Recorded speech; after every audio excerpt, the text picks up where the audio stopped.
vibes.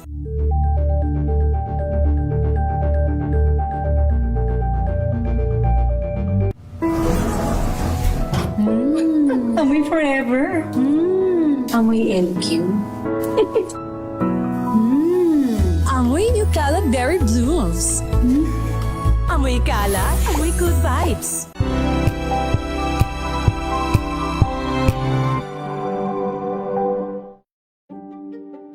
Buklatin ang mga pahina.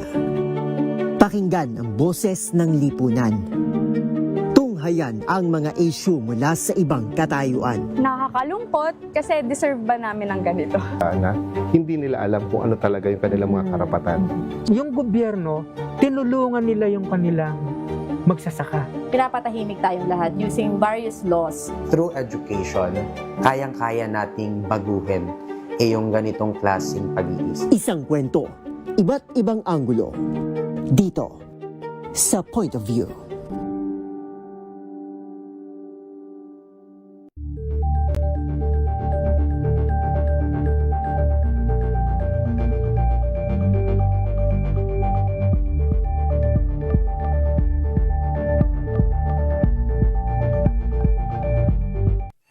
Mga balitang gigising sa inyong umaga. Mga balitang kailangan mong malaman. Mapapakinggan sa ACS Balita sa 2x2.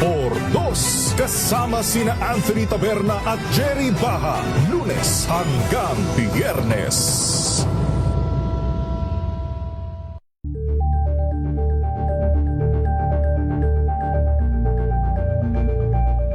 Abangan this Saturday. Hi, we are Marco, and you are watching Fido. Kilalanin ng rising girl group from Davao na binubuo ni Lori, Kay, I, Yani, Blights, and Tashi. Oh my love, you don't even have to try, 'cause baby, you just don't deserve my love. Alas 12 ng tanghali, dito lang sa DZRH TV.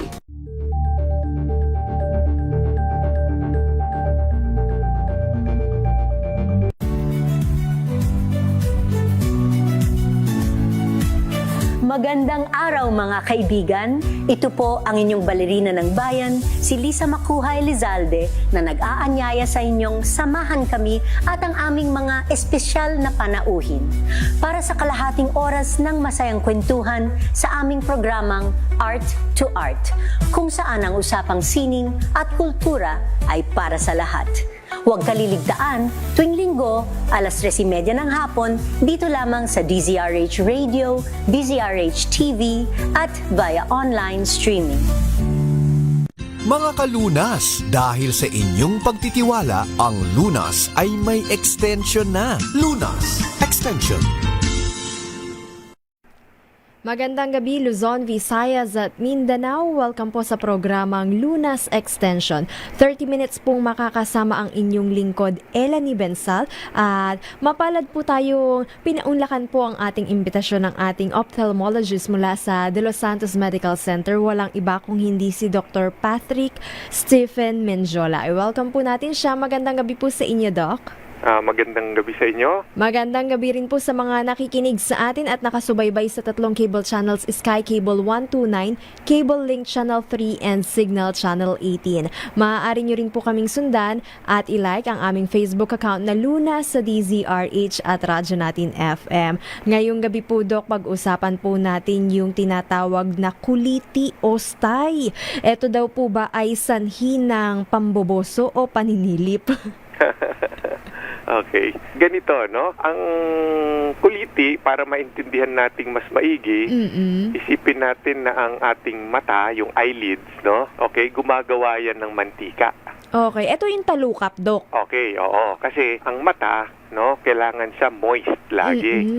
So, para ma-moisten, may mga glands gumagawang tubig, may mga gumagawang mantika. So, yung gumagawang mantika, nasa eyelids natin. Ngayon, yung glands na gumagawang mantika, no? Pag yun ay namaga at na-impeksyon, yun yung tinatawag nating kuliti. So wala siyang pinagkaiba sa pimple at saka sa pigsa, no? Parang pwede mong isipin na ganun din ang nangyayari sa eyelid. Only imbes na pigsa malaki, no, to a smaller degree. Oo, maliit na version lang siya. Yes. So parang ganun na nangyayari sa eyelids, no? Yung gland na dapat gumagawa ng mantika, kuminsan nagbabara o kaya naiirita o kaya naman yung tao na may-ari ng lids na yon medyo bumabagsak ang resistensya, sobrang puyat, wala sa kondisyon yung katawan, may bacterial flora na tinatawag, yun yung bakterya na nandun naman lagi, hindi naman nawawala yon. Ngayon, pagka bumagsak ang resistensya, nakapasok siya dun sa gland at dumami, magiging infection na yon. So Okay. ngayon, pag na-infection, yun yung dahil infektado, no? Basta kahit anong parte ng katawan nagka-infection, yun ay mamumula, sasakit, Mangangate. kuminsan sa early part, mangangati nga, no? Kasi naiirita so nangangati. Ngayon, ang masamang mangyari doon is kamutin mo palalo, lalong maiirita. So, yung nangyayaring infection na mild na yon, na may konting iritasyon, na mangangati, kinamot mo, lalala. So, yun na yung magiging kuliti. So, Oo. pag naging kuliti siya, masakit siya, namumula, mainit, no? At saka lumalaki. Ngayon, pagka nangyari yun na yung full-blown kuliti mo. So, pwede siyang maagap pa naman pala. Kapag Yes, hindi siya no? kinamot, hindi siya ginalaw. Oo, at saka kung alam mong medyo yung lifestyle mo, medyo sinasagad mo na yung katawan mo, bumabagsak na yung resistensya mo, no? Medyo ayusin mo na ng konti. Pwedeng makakatulong rin yung sapat na pahinga, yung pagpapalakas ng resistensya. Yes, precisely, oo. Kasi ang nangyayari nga is, ang katawan natin puro bacterial flora na tinatawag, no? Hindi naman tayo yung walang bakterya totally sa katawan. So, merong mga naninirahan sa katawan natin na normal bacteria. Kaso, normal siya dahil yung amount o yung numero niya mababa. Oo. Okay. Pilit yan, kumbaga parang isipin mo, may laban sa katawan natin lagi, no? So pag nananaig yung katawan natin dahil malakas ang resistensya natin, hindi makadami yung mga bakterya na yon. Pero pagka nagsimula ka na magpuyat, tapos hindi ka kumakain ng tama, tapos meron ka pang mga ibang kondisyon sa katawan na nagpapabagsak ng resistensya, kung minsan mananaig yung bakterya, dadami siya dun sa kanyang dapat na numero lang. So pag dumami na yon, mananaig na siya. Ayun na. So pagka nasa eyelids yung problemang yon, yun nga, pwedeng kuliti ang mangyari doon. What if naman po, Doc, sobrang exposure sa gadget, cellphone, laptop, iPad, computer, makakaapekto rin po ba ito, Doc? Well, sa mata, yes, pero sa kuliti, hindi. Okay. Oo. Pero Doc, nabanggit nyo kanina yung mantika or yung oil glands natin. Yes. So, sino yung mas prone sa kulite? Yung mga dry or yung oily faces or yung may oily and dry skin? Well, ang kwan naman, yung sinasabi mo kasing ganyang may pares, no? Is usually sa balat, so yung mga pimple, no? Yes. Ito naman is hindi naman sa overproduction or underproduction. Ang problema dito is na-infection siya. Oo. So yung infection, yun ang nagpapakuliti kasi mamamaga yung gland na yun sa infection. May question dito, Doc. Ang paggamit naman daw po ba ng make-up para sa aming mga kababaihan, Etong yung paglalagay ng eyeliner or kung ano-ano pa mang pauso, ng mga accessories sa ating mata or pilik mata, makakakos rin po ba ito ng kulite or ng sty? Okay. May contribution din yung mga ganyan, no? Kasi yung parang isipin mo yung gumagawa ng mantika, yung gland, no? Para siyang light bulb. Tapos nandun gumagawa yung mantika. Siyempre, kailangan lumabas yun papunta sa mata. Oo. Meron ngayong eye gland na nalalabasan. Meron parang duct yun, nalalabasan. Parang tubo nakakabit dun sa eye gland. tapos palabas papunta sa mata. Okay, yung mga tubo na yon nasa dulo ng eyelid, no? Yung labasan ng mga tubo na yon. So pag naglagay ka ng mga eyeliner, mga eye makeup, magbabara ngayon yung pinakalabasan na yan. Pag hindi natanggal yung bara na yon, mamumuo ngayon yung ginagawa nung gland na mantika, hindi makalabas eh. Ayun, magiging prone na naman sa infection yon. So, ang hindi pag-alis ng makeup sa gabi, yung bigla ka nalang makakatulog dahil sa sobrang pagod, Doc, eto rin po ba ay makakapag-cause? Maaari nga, contribution lang, no? Kasi as a rule, may body resistance nga, hindi mananaig yung bacteria. Pero pag nagsama-sama yung mga kondisyon para mag-proliferate yung bacteria dun sa naiiritang gland, ayun, colitis siya. At sabi nila, Doc, makakatulong daw pong ma-prevent yung colitis kapag binunot mo yung isang pilik mata mo. Okay, may mga kondisyon na maaari yon, no? Pero hindi ko ina-advise na gawin yon. Kasi yung pagbunot itself, trauma na naman yon. So pagka kinalikalikot mo, lalo na yung eyelashes, pag kinakalikot mo, hindi mo nakikita, kuminsan lalo mong madadamage yung eyelid. Pero meron pa minsan-minsan na nasa follicle, no? Yung pinaka-root ng hair. Pag nandun, yung nagkataon na nandun yung abscess, pag binunot mo yung hair, nakalabas yung mantika, at saka yung infected na labas niya, totoo yon. Kuminsan, ginagawa namin yun sa clinic. Pero dapat nakikita mo yung ginagawa mo at tama yung binubunot mo. So kung wala kang proper na mga instrumento para matignan at para bunutin, kuminsan mas makakasama ka pa. Oo, baka mabunot pa lahat ng pilik mata, makalbo. Ayun, makakalbo na.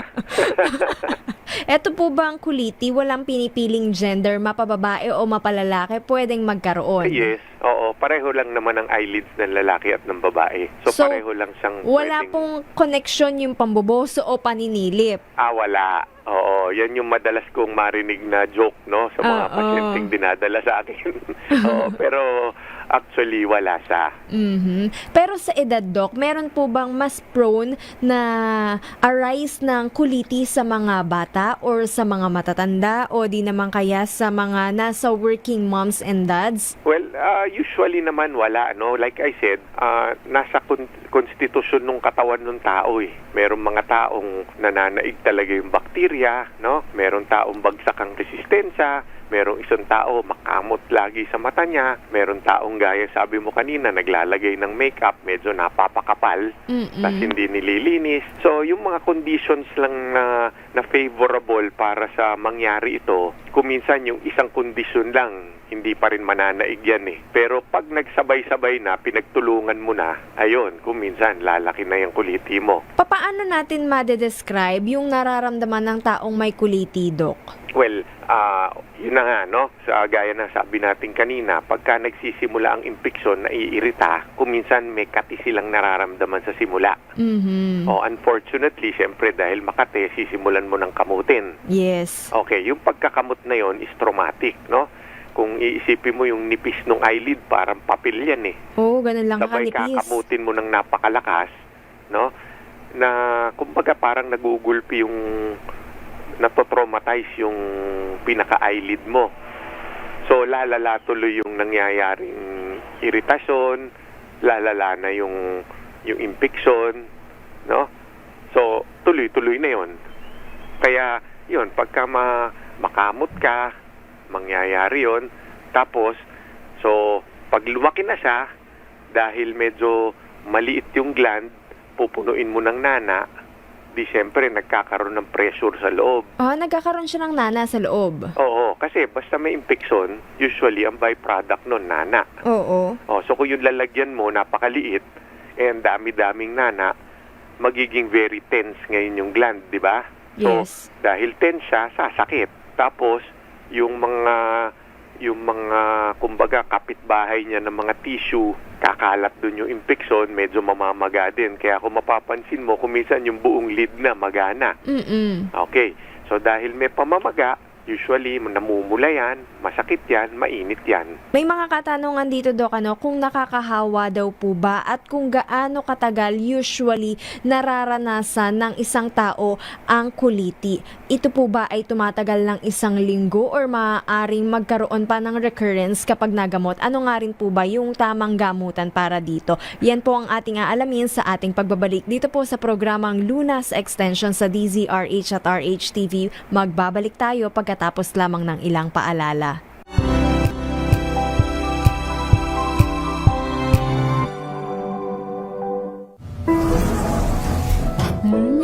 Amoy forever. Amoy LQ. Amoy New Cala Berry Blooms. Amoy Cala, amoy good vibes.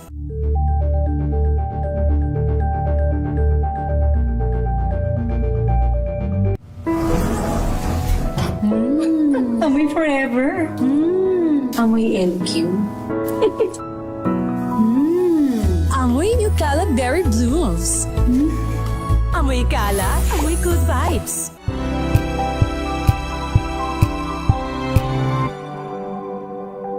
Hello, Washi! Laundry day na naman! Yay! Anong meron? Mancha ng chocolate, putik, may libag pa! Kaya natin yan! With Pride Washing Machine Detergent, may triple stain-away formula. Tanggalang makapit, madikit, at malupit na dumit mancha.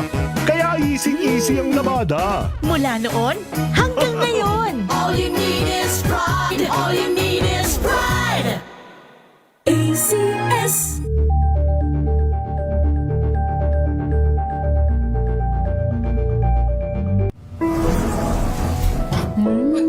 Amoy forever. Amoy LQ. Amoy New Cala Berry Blooms. Amoy Cala, amoy good vibes.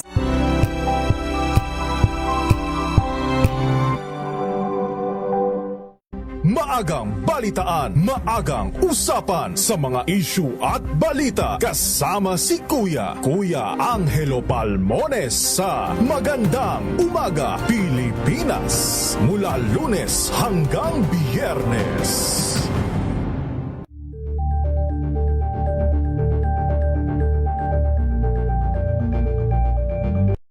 Balang Anthony Taberna at Jerry Baha ang gigising sa inyong umaga dahil lalatay ang humahagupit na diskusyon at komentaryo Lunes hanggang Biyernes sa 2x2.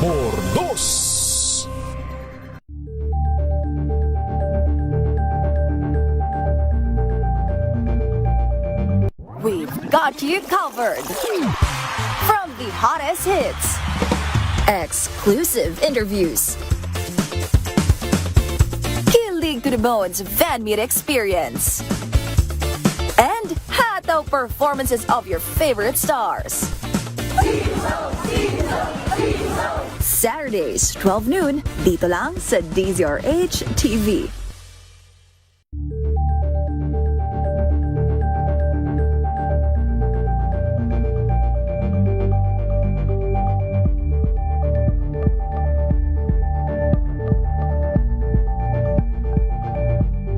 Alamin ang mga maiinit na isyung pambayan, mga balitang kailangan mong malaman, usapin sa pamahalaan, politika, ekonomiya at kabuhayan. Ito ang mga dapat mong malaman, pakialaman at pag-uusapan dahil kayo ang tinig ng mamamayan dito sa Damdaming Bayan. Live sa DZRH Radio, DZRH TV at DZRH Digital. Kasama sinalakay Deo Macalma at Elaine Apit. Araw-araw, Lunes hanggang Biyernes. Damdaming Bayan. Number 1 na naman ang inyong DZRH sa latest survey ng Kantar Media na inilabas nitong January 2026. Hindi lang sa Metro Manila, kundi pati rin sa Mega Manila. Patunay na DZRH lang ang inyong tunay at totoong pinagkakatiwalaan. Taos-puso po kaming nagpapasalamat sa inyong patuloy na pagtitiwala dahil ang DZRH, una sa Pilipinas, una sa Pilipino, saan ka man sa mundo, tayo Pilipino. Tuloy-tuloy ang pagtulong, tuloy-tuloy ang pagseserbisyo at tuloy-tuloy ang balitaan kasama si May Binauhan sa Operation Tulong mula Lunes hanggang Biyernes.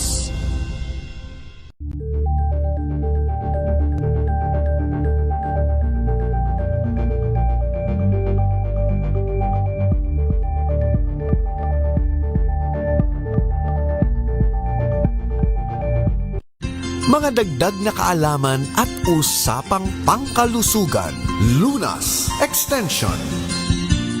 Ang programang ito ay hatid sa atin ng New White Rose Kojic Whitening Soap. Nagbabalik po programang Lunas Extension sa DZRH at RHTV. Kasama pa rin po Elanie Bensal and Dr. Patrick Menjola. Usapang kuliti. Nasagot na ni Doc ang ating katanungan na hindi ito nagmula sa pamboboso or paninili. Pero alamin naman po natin at this point in time kung gaano nga po ba katagal usually nananatili sa ating mata etong kuliti na ito. Alright. As a rule, no, karamihan ng mga kuliti, mabilis lang yan, no, sandali lang. Lalo na kung maganda yung resistensya ng tao, no. Ang katawan naman natin napakagaling na kung ikukumpara mo sa makina. Oo. Napakagaling na makina niyan eh. Pagka merong mga sumisira sa kanya, pilit niyang aalisin 'yon, tapos yung damage na nangyayari, pilit niyang aayusin. May sarili siyang panangga, kumbaga. Parang ganon, oo. So, under favorable condition, no, yung gaya na sabi ko, nasa tamang konstitusyon yung katawan ng tao, karamihan naman ng kuliting yan, sandali lang yan, mawawala na. Like 2 days, tapos na siya? Masyado, hindi. Pagka full-blown kuliti, hindi naman. Mga 1 to 2 weeks. Oo. Okay. Ngayon, pagka hindi favorable nga ang kondisyon, kuminsan, may mga kuliting tumatagal. No? Tapos, meron kondisyon na tinatawag na hindi naman kuliti, chalazion. No, yung chalazion mukha siyang kuliti pero hindi siya masakit, hindi siya namumula, hindi siya mainit, no, pero bukol din siya. Okay, kung minsan ang kuliti pag nagtatagal na masyado dahil nabarahan mo nga yung labasan ng mantika, nauuwi naman sa tinatawag na chalazion na may mantikang nasa loob na muo, hindi kasi makalabas eh. Pero hindi naman siya nakapitan ng impeksyon, so yun yung chalazion, no? So, to differentiate from kuliti, hindi siya masakit, bukol din siya, pero hindi namamaga talaga, no? Ayun. Yung chalazion, operative na yon. Para matanggal, kuminsan kailangan naming operahan. Pero yung kuliti, hindi naman kinakailangan ng operation. May mga times na kinakailangan din, lalo na kung nagtatagal na, tapos sumubok ka na gamutin, no? So, punta na tayo doon sa paggagamot, no? Oo. Yung paggagamot niyan, usually, wina-warm compress namin. Warm no? Like compress. anything na mamaga, para paalisin yung maga, wina-warm compress. Ngayon, kuminsan yung warm compress hindi sapat, binibigyan namin yan ng mga oral antibiotics para matanggal nga yung impeksyon. Tsaka yung chance ang bumalik, lumiit. Kasi yung impeksyon habang nandun yun, meron kang chance talagang babalik siya. So, simulan mo ng warm compress. Pag hindi, nag-oral antibiotics. Pero yung oral antibiotics, dapat tama ang dosage at saka dapat tama ang haba ng gamit. Kasi pagka hindi, no, kuminsan parang binakunahan mo yung bakterya, tumitibay. Oo.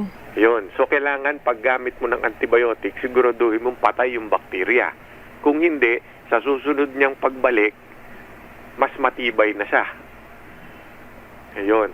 So, after all these treatments, nagtatagal, hindi nawawala, dun papasok na ngayon ang operasyon. Pero Doc, wait lang po, bago tayo pumunta sa operation, pwede rin daw po ba itong magamot ng mga eye drop? Okay.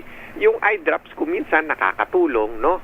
Pero kung iisipin mo, no, medyo yung eye drops na antibiotic eye drops at saka anti-inflammatory, medyo mahina yung effect niya dun sa loob ng balat. So mas direct hit yung iniinom. Oo. Oo. Pero kung minsan nakakatulong din siya, lalo na kung minsan pasimula pa lang, mahina pa lang, yung epekto nun kung minsan nakakatulong. Pero kagaya ng antibiotic, dapat tamang eye drops. Depende dun sa kinakailangan. Okay, going naman po dun sa procedure or yung operation, Doc, how will we know na kinakailangan na siyang mag-undergo sa operation, na kailangan na talagang ipa-opera yung kuliting tumubo sa kanyang mata? Well, like anything in the body din, no? Siyempre, pag gagamot ka, yung milder forms lang muna bago ka pumunta dun sa more serious forms of treatment, no? So, sisimulan mo yan ng yun nga, warm compress, paggagamot, usually, sapat na yan. O okay na yon. Pero kung yung paisa-isa na hindi nag-i-improve, yan, pag-iisipan mo ng i-drain, no? Manually, yung operasyon naman yan is i-drain mo Parang pigsa, no? Pagka hindi gumagaling sa antibiotic, ilalabas mo yung nana para mong tinulungan yung katawan nun. Nakakahawa rin daw po ba itong kuliti, Doc? Well, hindi siya naman kasing lala ng sore eyes na yung kuminsan pag kinamot pamilya, mo, mahahawa na, no? Theoretically, anything na infection nakakahawa. Okay? So, pero ito, mas mahirap mahawahan dito. Pero may posibilidad. Ano naman po yung posibilidad ng recurrence na bumalik siya once na tayo'y uminom na ng antibiotic, nilagyan na natin ng ointment or ng eye drop? Well, if you treat it properly, no, yung tamang yung treatment mo, tama sa dosage, tama sa haba nung pagbigay mo, usually yan, maliit yung chance na nababalik, mas maliit, no?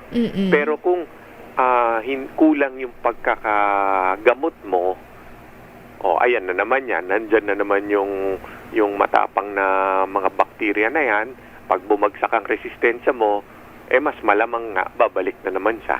Siguro, additional tips na lamang po, Doc, para nga po ma-prevent yung ating tinatawag na kuliti. Well, so magpupunta tayo nga doon sa mga causes niyan, no?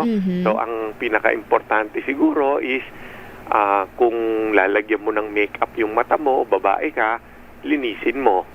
Tapos number 2, pagka nagsisimulang makate, wag mong kakamutin. Tapos yung kondisyon ng katawan mo, alam mo nang medyo bumabagsak, ayusin mo na. Kung kulang ka sa tulog, medyo dagdagan mo na ng pansin yung pagtutulog mo, no? Wag na masyado magpuyat. Tapos kung yung may mga sakit kang nakakabagsak na resistensya, gamutin na, paggamot mo na. At yung paghihilamos daw po ba, Doc, makakatulong rin po para ma-prevent ito, yung everyday, or minsan nga, di ba, kahit nasa opisina tayo or nasa eskwela, kapag break time, naghihilamos rin tayo, hinuhugasan natin yung mukha natin, makakatulong to, Doc? Well, sa tingin ko, ang hygiene, no? Basta hygienic na tao ka, wala namang masamang mangyayari sa'yo, no? So, okay yon. Kaso, ang problema, yung pinaka-dirt na nandun sa eyelashes, I doubt kung talagang inaabutan mo yun pagka naghihilamos ka. Pero makakatulong din in the sense na kung talagang sobra ka ng dumi, talagang mag-spill over yun dun sa areang aabutin yung mga glands. Okay, maraming salamat po sa inyo, Dr. Patrick Menjola, sa 30 minutes na talakayan tungkol nga po sa tinatawag nating kuliti or sty. At wag po nating kakalimutan na panatilihin po nating malakas ang ating resistensya at magkaroon ng proper and good hygiene. Maraming salamat po, Doc. Maraming salamat din sa inyo. By the way, para po sa mga gustong magpakonsulta sa ating ophthalmologist na si Dr. Patrick Stephen Menjola, siya po ay matatagpuan sa room 606-608 sa 201 E. Rodriguez Sr. Avenue, Quezon City. At ang trackline number po ng De Los Santos Medical Center ay 89DLSMC 8935762, local extension 8606 or 8608. Hanapin lamang po Dr. Patrick Stephen Menjola ng De Los Santos Medical Center. At yan po ang naging kabuuan ng ating talakayan ngayong gabing ito. Naway may napulot po kayong konting tips and information para nga po mapangalagaan ang ating mata at maiwasan ang pagkakaroon ng kuliti.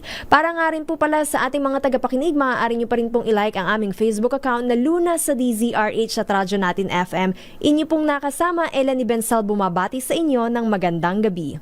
Mga kalunas, hanggang bukas dito sa Lunas Extension.